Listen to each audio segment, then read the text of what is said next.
So you're not one of them, I see. Thanks for saving us, stranger. Thank you. Ah, damn, friend.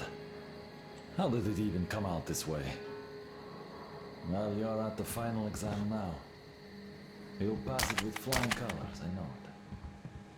When you see the teacher, tell him we will survive, like he taught us.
Hey, what a pleasant surprise, man.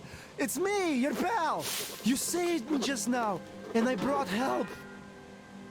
So I had a little drink here to celebrate and overdid it.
spot. There's cliffs everywhere. In any case, they're grown-up boys, so don't you worry.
Freeze, Drifter! So, we meet again? Though I bet you don't remember who dragged you out of the water. My name is Olga, by the way. Was it you fighting the Master of the Forest? Awesome. Our hunters had been staying away from him for years. Damn it. Sorry, teacher. The lock's all rusted up. Your friend Alyosha is already at the dam. He said your colonel won't wait, so you don't have much time. Sorry, I can't take you there. At today's council session, the pirates moved to attack your train, but they had no right to even call one without me present. As usual, I need to go and sort this out. But I have a few minutes to give you some directions. You need a boat to get to the dam. And our pirates keep all the boats at their swamp camp. They are not the sharing kind, but that's no reason to attack.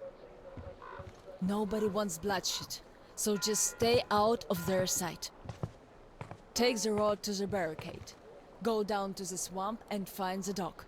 That's where Alyosha and I took the boat from. Teacher, forgive me. There are some left, but be careful. Well, Drifter, take care. And don't make me sorry I helped you people. Tell Alyosha I said hi.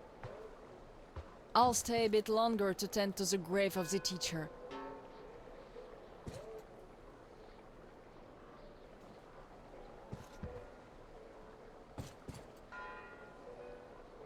Decided to relax a bit before the trip. That's a good idea.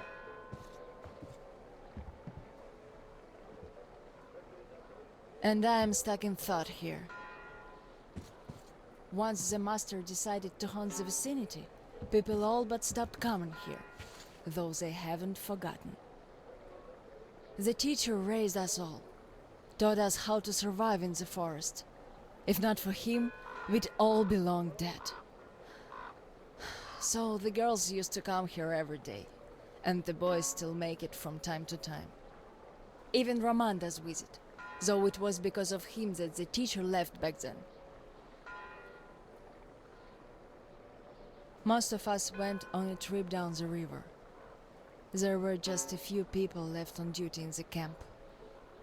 When we came back, we found it raided by bandits.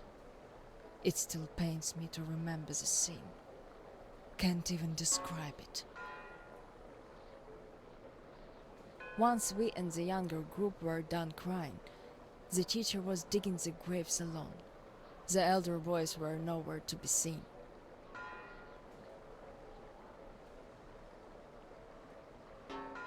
We helped the teacher with burying ours. It was dark already when the boys returned and sat around the campfire. Roman was so covered with blood. You could only see his eyes and teeth. Then they started talking. Tracking was easy. The bandits didn't even try covering their tracks. So the boys waited till they all got drunk in their camp and shot them with bows. Then Roman knifed the wounded like they were deer.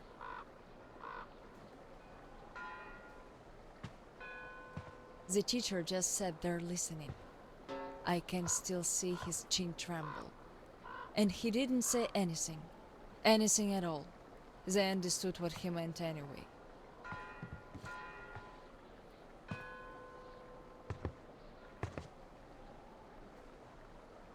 Come morning, he was gone. To this church.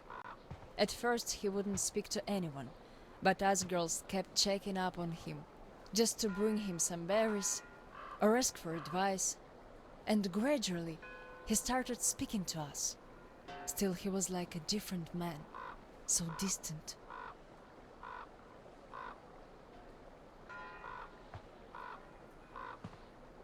He never talked to the older boys anymore, though he'd reply to their letters. And to the rest of us who'd keep visiting him, he would always say we had to become their conscience, keep them from becoming monsters. But how do you do that? And they didn't stop at that either. Started calling themselves pirates, made the floated lumber mill in the swamp their private HQ. Then they started hanging bandits from the posts, calling them musts. One day they took about 10 bandits alive and used them to test all the boys. Made them kill the bastards. None of ours could do it. And they all got called cowards for that. And then got ostracized. That's how the pioneers came to be.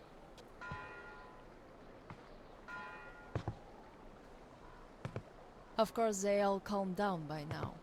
They are talking to each other at least. But back then, only Luda and I could speak for the teacher at the council meetings.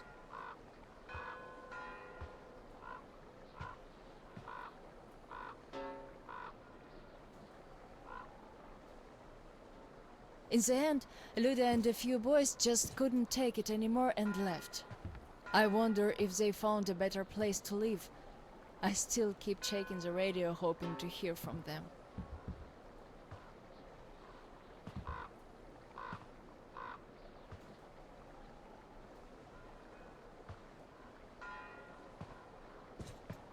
The teacher hoped too, but that hope didn't last long. They left in July, and in September he shot himself. That seemed to get through to Roman. He got calmer. Some of the elder guys went over to the pioneers. After all, the important thing is that we stay together. So now I have an important voice at the council. 'Cause I can kick ass if they don't listen. And not just because they're not supposed to hurt girls. A fair fight is a fair fight. Thing is, The only one I lost to in a fair fight was Roman. And even then, I gave him a blue eye he had to wear for a week. That earned his respect. The one I had the most trouble with was the Admiral.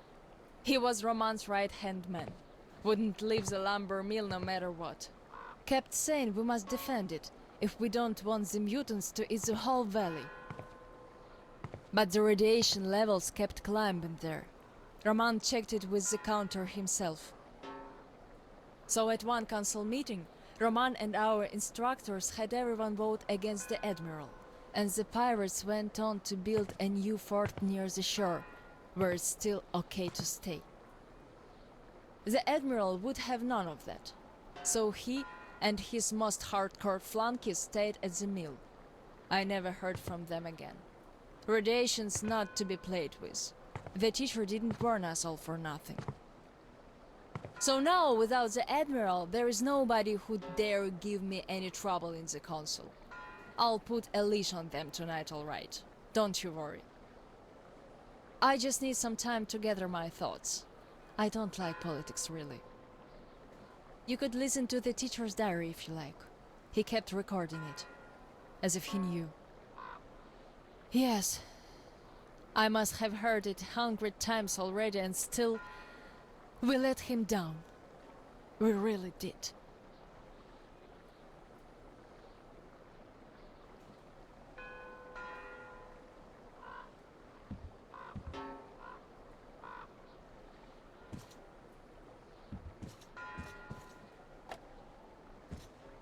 The radio's silent.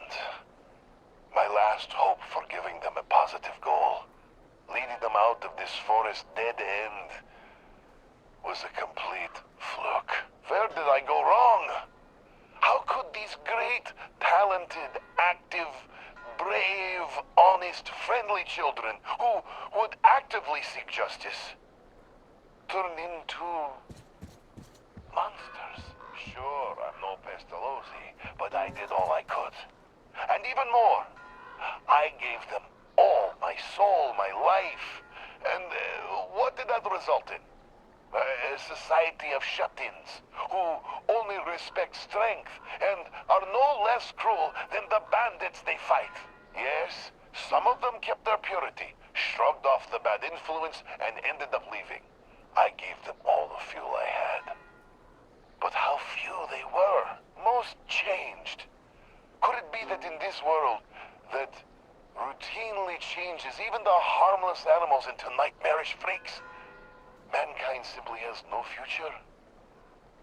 What is there to hope for? What's the point of even going through the motions anymore? Well, at tonight's council session, I'm going to remind them all what the teacher thought in the end. I'll give them a piece of my mind. Did the teacher save us all so that we could just attack people? Defending ourselves is one thing, but attacking, they can't deny that, and we'll have to stand down. Those pirates. Oh, boys.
stop right there!